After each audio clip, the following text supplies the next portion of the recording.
하나님께서 우리의 손을, 오른손을 붙잡고 있다. 내가 너에게 말한다. 두려워하지 말아라. 내가 너를 돕겠다. 이렇게 말씀하세요. 하나님이 왜 우리와 가까이 하세요? 세상이 흔들릴 때 우리의 손을 붙잡기 위해서. 그래서 내가 너의 오른손을 붙잡고 있다. 이렇게 말씀하시는 거예요. 지금 우리가 보이지 않지만 세상이 흔들리는 거예요. 막 믿음 흔들리는 거예요. 그럴 때 우리랑 같이 계시는 하나님께서 우리의 손을, 내가 그분의 손을 붙잡았다고 생각하지 못하는 순간까지도 그분이 우리의 손을 붙잡고 계시다. 시편의 말씀, 시편 75편 1절에서 3절까지 말씀입니다. 구약성경으로 보실 분은 구약성경 856쪽의 말씀입니다. 1절로 3절까지 말씀 제가 봉독해 올립니다. 하나님이여, 우리가 주께 감사하고 감사함은 주의 이름이 가까움이라. 사람들이 주의 기이한 일들을 전파하나이다. 주의 말씀이 내가 정한 기약이 이르면 내가 바르게 심판하리니 땅의 기둥은 내가 세웠거니와 땅과 그 모든 주민이 소멸되리라 하시도다. 아멘. 오늘 이 말씀 가지고 느낌보다 더 가까이 계신 하나님, 느낌보다 더 가까이 계신 하나님이라는 제목으로 함께 말씀을 나누기를 원합니다. 오늘 1절의 말씀에 보면 하나님이여, 우리가 주께 감사하고 감사함은, 그러면서 이 밑에 이제 구절들이 나오잖아요. 근데 1절의 이 구절은 두 가지 해석이 가능합니다. 성경의 번역들을 보면 크게 두 가지로 번역하고 있는 것을 보게 돼요. 첫 번째는 우리가 본문의 말씀 그대로입니다. 주의 이름이 가까움이라. 사람들이 주의 기이한 일들을 전파하나이다. 오늘 본문으로 먼저 말씀드려보면 주님의 이름이, 곧 주님이 우리와 가까이 있다는 거예요. 이게 너무 놀라운 거잖아요. 우린 죄인이잖아요. 그러니까 주님은 거룩하신 분이세요. 근데 그 거룩하신 분이 죄인인 우리와 함께 있다? 율법 속에서 우리가 보면 부정한 자들과 같이 하면 그 부정한 자가 거룩한 자로 인해서 거룩해지는 게 아니라 부정한 자와 함께 하면 부정해지는 거예요. 이게 너무 강하기 때문에 사람들이 부정한 자와 가까이 하지 않았어요. 내가 거룩한데 부정한 자와 같이 하면 그 부정한 자가 나의 거룩을 인해서 거룩해지는 게 아니라 그의 부정함으로 나의 거룩함도 부정해지는, 이게 율법이거든요. 그러다 보니까 많은 사람들이 부정한 자들을 멀리 했어요. 가까이 하지 않았어요. 그리고 부정한 자는 사람들에게 지나갈 때 부정하다 자기가 부정하다라고 이야기하면서 지나가야 그게 율법이었어요. 그런데 오늘 너무나 거룩하신 그 하나님께서 우리와 가까이 계시다. 우리와 함께 하신다. 라고 하는 거예요. 그러니까 우리의 이 부정함이, 더러움이 이제 너무나 깨끗하신, 오히려 너무나 그 빛이 날 정도로 깨끗하신 그분 앞에 오물이 튈 수도 있고 더러움이 튈 수도 있잖아요. 그런데 그의 이름이 가까움이라. 이게 너무나 기이한 거예요. 너무나 신기한 거예요. 그래서 주님이 우리와 함께 하신다라고 하는 이 기이함, 이 놀라움을 사람들에게 전파하리이다. 이렇게 첫 번째로 번역할 수 있어요. 이건 정말 놀라운 일이죠. 야고보서 4장 8절의 말씀에 보면 이렇게 말씀합니다. 하나님을 가까이 하라. 그리하면 너희를 가까이 하시리라. 죄인들아 손을 깨끗이 하라. 두 마음을 품은 자들아 마음을 성결하게 하라. 자, 여기서 보면 하나님을 가까이 하라고 이야기해요. 근데 야고보서에서 얘기할 때 하나님을 가까이 하면 너희를 가까이 하리라. 근데 우리가 하나님을 가까이 하기 위해서 먼저 우리가 손을 깨끗이 씻어야 돼요. 손을 깨끗이 하라. 회개하라. 이거잖아요. 두 마음을 품은 자들아 마음을 깨끗하게 하라. 마음을 성결하게 하라. 이렇게 얘기해요. 그러니까 하나님을 가까이 한다라고 하는 것은 손을 씻고 마음을 성결하게 해야 돼요. 그렇게 하면 하나님께서 우리를 가까이 하시리라. 야고보 사도도 이렇게 이야기하는데 우리가 지금 마음을 깨끗하게 하고 손을 깨끗이 한 것도 아닌데 죄인이 그대로인데 그분이 그의 이름이 우리와 가까이 함이라. 이게 너무 놀라운 거예요. 예수님께서 우리 가운데 육신으로 오셨어요. 육체로. 사람의 몸을 입으셔서 우리 가운데 오셨어요. 임마누엘이라. 우리 가운데 함께 하시는 하나님으로 오셨어요. 이게 너무 놀라운 거죠. 더럽고 냄새나고 추하고 부끄럽고 하는 이런 모습 속에서 있는 이스라엘 백성들, 가난하고 헐벗고 굶주린 자들이 얼마나 그 가난하다라고 하는 것은 사실은 불결한 거예요. 씻을 물이 있거나 제대로 뭔가를 꾸밀 수 있는 이런 게 없는 경우가 참 많잖아요. 제가 중국의 백묘족을 방문한 적이 있는데 원래는 이 땅에 살았는데 한족에 밀려서 이 백묘족이 이 산족이 되었어요. 그러다 보니까 물이 부족한 거예요. 가난하고 그리고 산에 살고 하다 보니까 제대로 씻지 못하고 제대로 가꾸지 못하니까 다 그냥 옷도 다 까무잡잡하고 그리고 이 냄새나고 더러워요. 가난하다는 게 그런 거잖아요. 그런데 그 속에서 이 하나님이 우리 가운데 가까이 오셨다. 이게 너무 놀랍고 그리고 너무 기이한 일들인 거예요. 이 기이한 은혜를 전파하리라 라고 하는 이 의미가 있어요. 하나님께서 우리의 부족함에도 불구하고 우리를 가까이 하셨다 라고 하는 것입니다. 또 하나는 우리가 이 놀라운 일들 그리고 경이한 일들이 우리 가운데 일어나는 거예요. 그러니까 예수님께서 이 땅에 오셔서 막 병을 치유하고 귀신을 내어쫓고 그리고 죄 사함으로 선포하시고 이런 기이한 일들, 하나님의 나라의 그 비밀을 막 전하는 거예요.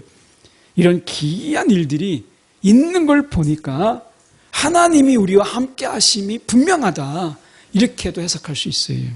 그래서 우리가 어떻게 보면 그 하나님이 이런 일들을 우리 가운데 하나님이 알지 못했는데 하나님의 은혜를 우리 가운데 부어주시고 하나님의 놀라운 역사를 우리 가운데 드러내심으로 인해서 하나님이 저 멀리 계신다고 생각을 했는데 하나님께서 이 놀라운 일들과 경이한 일들을 우리 가운데 보이심으로 인해서 행하심으로 인해서 주님이 우리와 함께 계시는구나.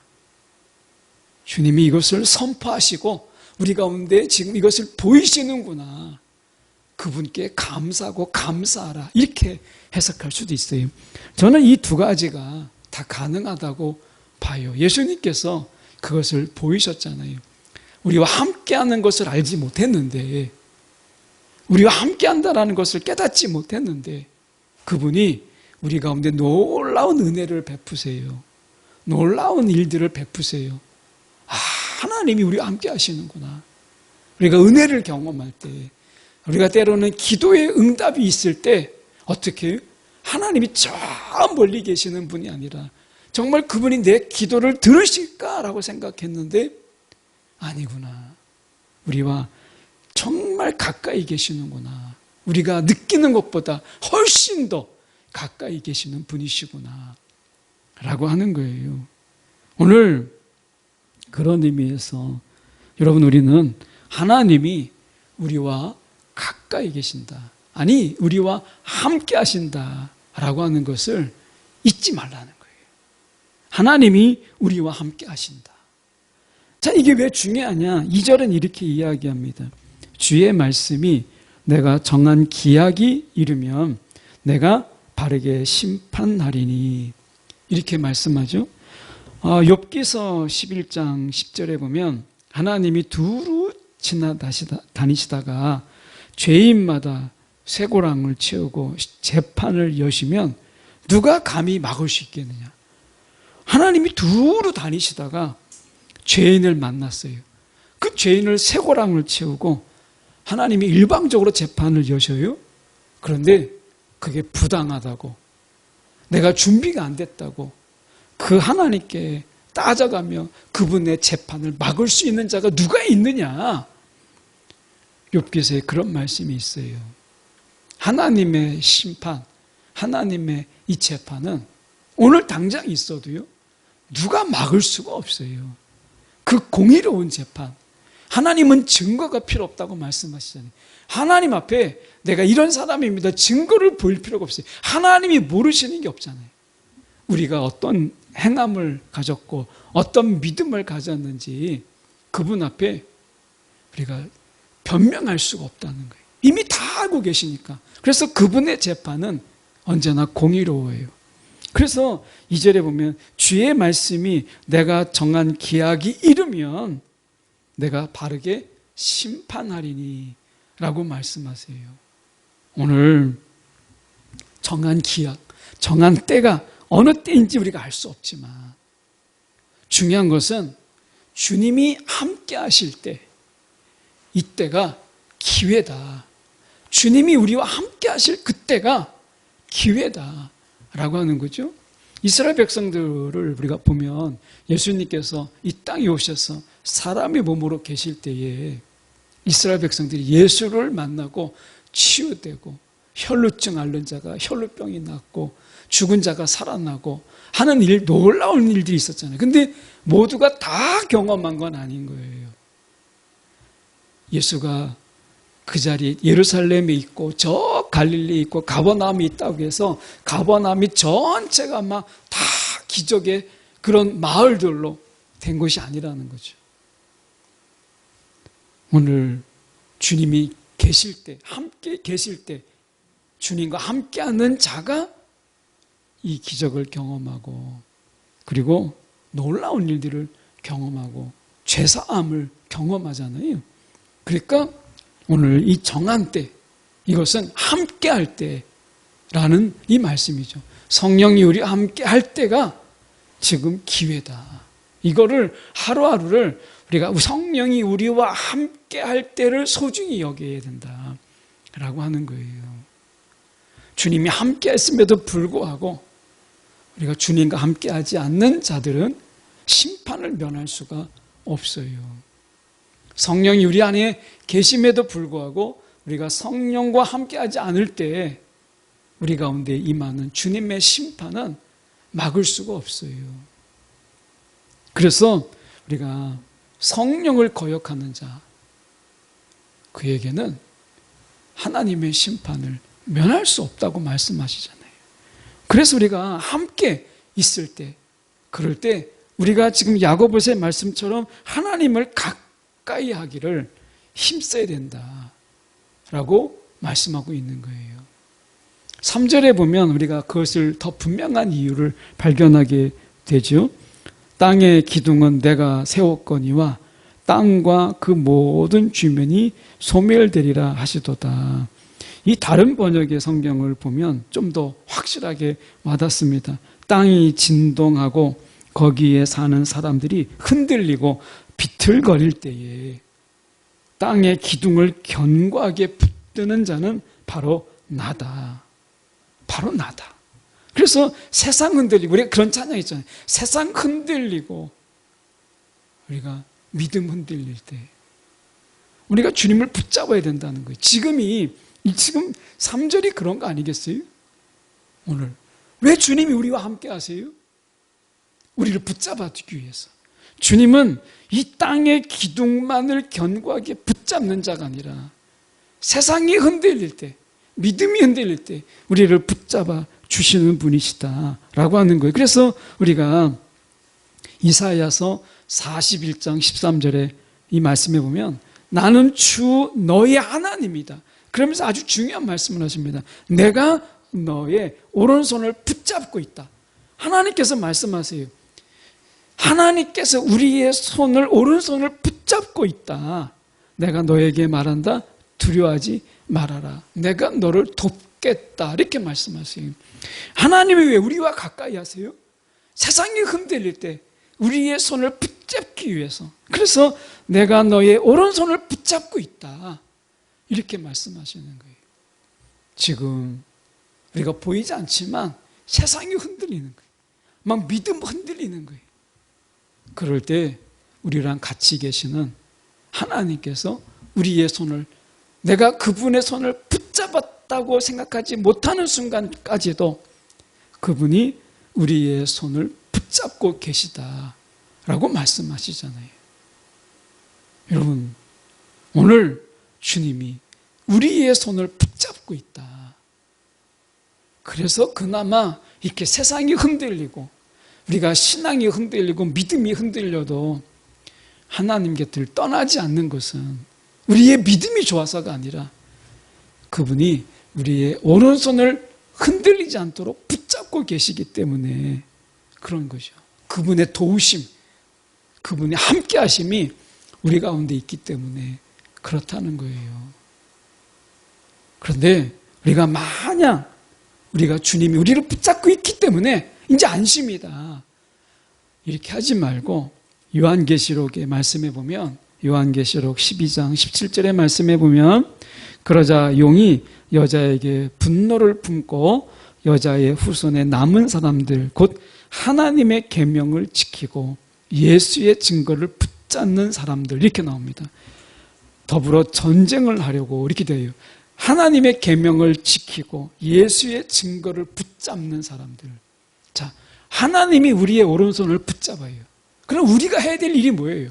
야, 주님이 우리랑 가까이 계시고 주님이 우리의 손을 붙잡고 있으니까 야, 난 안심이고 우리를 도우시니까 나는 아무것도 안 해도 된다. 요한계시록은 그렇게 말씀하지 않아요.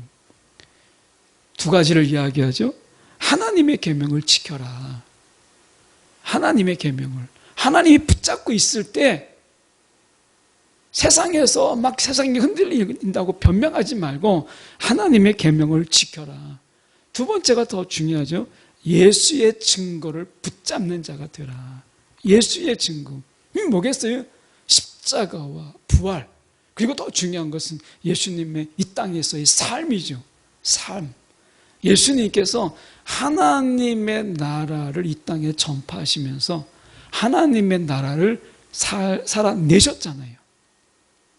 그것처럼 예수의 증거는 너무 많아요. 십자가도 예수의 증거고 부활도 예수의 증거고 그의 말, 그의 삶, 그의 행동, 이 모든 것들이 그의 위로까지 다 증거들이에요.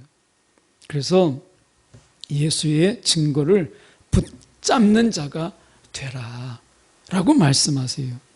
이런 사람들과 지금 용이 더불어서 전쟁을 하려고 한다는 거잖아요. 영적 전쟁이죠. 오늘 우리가 이 세상에서 하나님의 계명을 지키는 자, 그리고 예수의 증거를 붙잡는 자가 이 영적 전쟁의 승리를 거둘 수 있는 거예요. 오늘 우리가 이 싸움이 얼마나 거칠고 그리고 얼마나 과격한지 하나님께서 우리의 손을 붙잡으세요. 거기에 안주하지 말고 계명을 지키고 예수의 증거를 붙잡는 자가 되라 라고 말씀하시잖아요. 다시 3절로 가서 우리가 살고 있는 이 세상은 시편의 말씀처럼 우리가 땅과 모든 주민이 소멸된 만큼 지금 우리가 땅꺼짐이 얼마나 많아요. 싱크홀이다 해가지고 땅꺼짐이 막 여기저기 많이 있잖아요. 막 공사하다가 또 공사가 뭔가 또 잘못돼가지고 땅이 막 꺼져서 사람이 다치고 죽고 막 이렇게 이런 현상들이 있잖아요. 이런 세상, 그런 세상 속에 우리가 이 떨어짐을, 땅꺼짐 속에 떨어짐을 막아주기 위해서 우리의 손을 붙잡으시는 그 하나님이 우리와 함께 계신다 라고 하는 거예요. 오늘 우리가 내가 너를 돕겠다 이렇게 말씀하세요.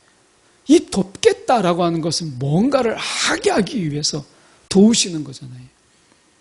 이 세상이 흔들린다고 우리가 변명하면서 아무것도 안 하고 세상이 흔들려요, 나는 아무것도 못해요, 이게 아니라 오늘도 하나님의 계명을 정말 충실하게 신실하게 지키고 예수의 증거를 사도 바울처럼 마음에 새기는, 우리의 삶에 새기는, 그래서 사도 바울은 예수의 증거를 내가 가지고 있다, 그 스티그마, 이거를 그가 자랑하잖아요. 오늘 예수의 증거를 우리의 삶에 새기는 자가 되라 라고 말씀하시는 거예요. 오늘 우리의 느낌보다 훨씬 더 가까이 계시는 주님, 훨씬 더 가까이 계시는 하나님이 우리와 함께 하세요. 오늘 세상에서 두려워하며 숨죽이며 숨어 사는 자들이 아니라 오늘 하나님 앞에서 그 함께 하시는 하나님 앞에 우리가 계명을 지키고 예수의 증거를 우리의 삶에 새기는 저와 여러분 되기를 간절히 소망합니다.